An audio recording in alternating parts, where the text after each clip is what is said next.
Hello friends, नमस्कार। कैसे हैं आप सभी? आई होप आप सभी बहुत अच्छे होंगे। तो फ्रेंड्स, आज के इस वीडियो में मैं बताऊंगी कि आप गर्मियों में ढेर सारी कंपोस्ट घर पर ही कैसे बना सकते हैं। आपके गार्डन में बहुत सारे प्लांट्स ऐसे होंगे जो सूख गए होंगे और जो वेजिटेबल्स थी विंटर की वो भी ड्राई होने लगी होंगी, तो उनकी जो स्टेम्स वगैरह निकलती तो उनका अच्छा इस्तेमाल आप अभी कर सकते हैं। और जितना भी कचरा वगैरह निकलता है आप उसका भी यूज़ करके अभी गर्मियों में बहुत सारी कंपोस्ट बना सकते हैं, क्योंकि गर्मियाँ आने वाली है। तो अभी से आप कचरा इकट्ठा करना स्टार्ट कर दीजिए और उसे कचरे की गाड़ी में मत फेंकिए। और जिस तरीके से मैं शुरुआत कर रही हूँ उसी तरीके से आप भी शुरुआत कीजिए। तो उसके लिए आपको कुछ नहीं करना है, सब कुछ आपके गार्डन से मिल जाएगा और वेस्ट मटेरियल जो होता है वो मिल जाएगा। तो वीडियो को पूरा देखिएगा बिना स्किप किए। और अगर मेरे चैनल पर आप न्यू हैं तो आपसे एक छोटी सी रिक्वेस्ट है कि इसे सब्सक्राइब कर लीजिएगा और बेल आइकन ऑल पर प्रेस कर लीजिएगा, जिससे आने वाली वीडियो की नोटिफिकेशन आप तक डायरेक्टली पहुंचती रहे। तो फ्रेंड्स देखिए, वेस्ट मटेरियल है ये मटका, जिसको अब मैं कंपोस्ट बिन बनाने वाली हूँ। इसी में मैं बनाऊंगी कंपोस्ट, और बहुत ही बढ़िया कंपोस्ट बनती है। मटके के मिट्टी के जो मटके होते हैं उनमें बहुत अच्छी कंपोस्ट बनती है। और मैंने अपने गार्डन का ढेर सारा कचरा यहाँ पर वेस्ट जो मटेरियल होता है वो यहाँ पर रखा है। इस कचरे को मैं सबसे पहले, जो ये ड्राई कचरा होता है ना, ये बहुत ही फ़ायदेमंद होता है। इसमें नीम की पत्तियाँ भी हैं, तो मुझे अलग से नीम खली का उपयोग करने की ज़रूरत नहीं है।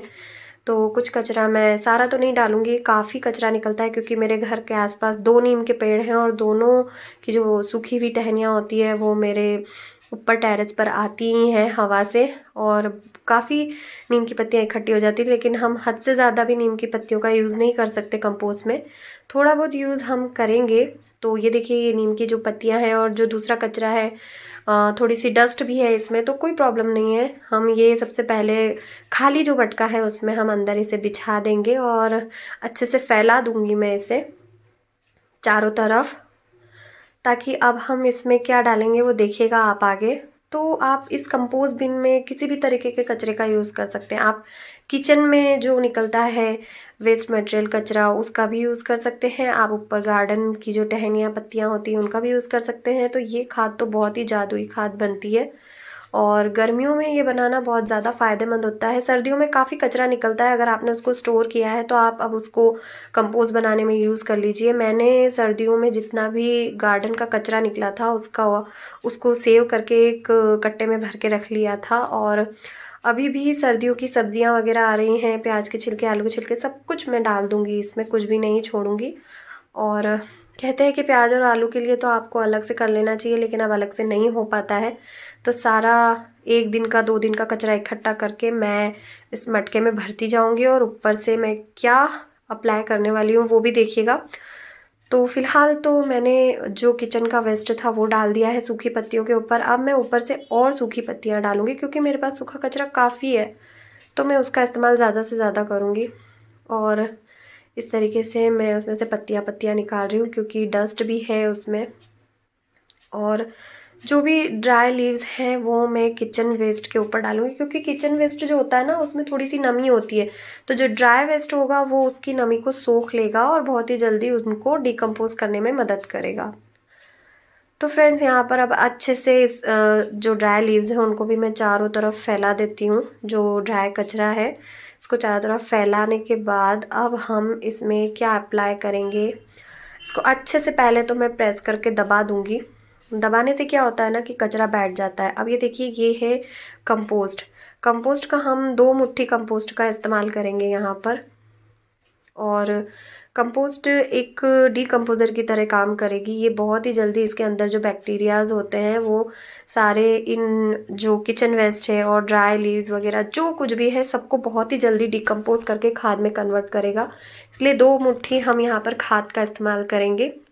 और लेयर्स का आपको बहुत ही ध्यान रखना पड़ेगा। यहाँ पर अब मैं लूँगी मिट्टी।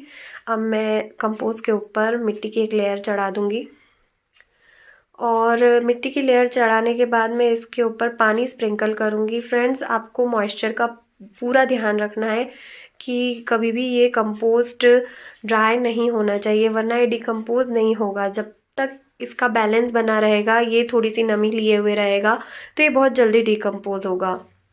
अगर फिर भी ये 15-20 दिन में डिकम्पोज नहीं होता है तो आप इसमें जो छाछ होती है ना, दही या छाछ जिसे आप मट्ठा भी बोलते हैं, आप उसे इसके ऊपर 1 कप जो है वो स्प्रिंकल कर सकते हैं। आप गुड़ का पानी भी इसके ऊपर स्प्रिंकल कर सकते हैं, उससे भी बहुत जल्दी डिकम्पोज हो जाती है। लेकिन गर्मियों में इसकी ज़रूरत नहीं पड़ती है, ये बहुत ही जल्दी डिकम्पोज हो जाता है। बस आप अब जैसे मैंने लेयर्स डाली है इसके ऊपर, अब आपको ड्राई पत्तियों की लेयर्स डालना चाहें तो डाल सकते हैं, लेकिन ज़रूरत नहीं है। आप इसके ऊपर किचन वेस्ट डालें, और अगर आपके पास ड्राई पत्तियाँ रखी है तो वो डालें। ऐसे ही आपको एक के ऊपर एक लेयर बना के और गोबर की 1 मुट्ठी खाद डाल के और मिट्टी डाल के इसको पूरा मटके को भरना है।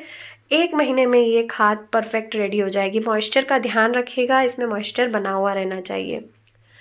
और फ्रेंड्स, इसको अब हम ढक के और इसे छायादार जगह पर रखेंगे। हमें इसे धूप में नहीं रखना है, इसके ऊपर धूप नहीं लगनी चाहिए, लेकिन हाँ ऐसी जगह रखना है जिसमें इसकी हवा जो है वो क्रॉस होती रहे। इसीलिए हम मिट्टी के गमले में बना रहे हैं खाद, ताकि हवा क्रॉस होती रहे। इससे रिलेटेड अगर आपको मुझसे और कोई क्वेश्चन पूछना है तो आप कमेंट बॉक्स में कमेंट करके पूछ सकते हैं। आई होप आज का ये वीडियो आपको पसंद आया होगा। वीडियो पसंद आया तो वीडियो को लाइक कीजिए, शेयर कीजिए।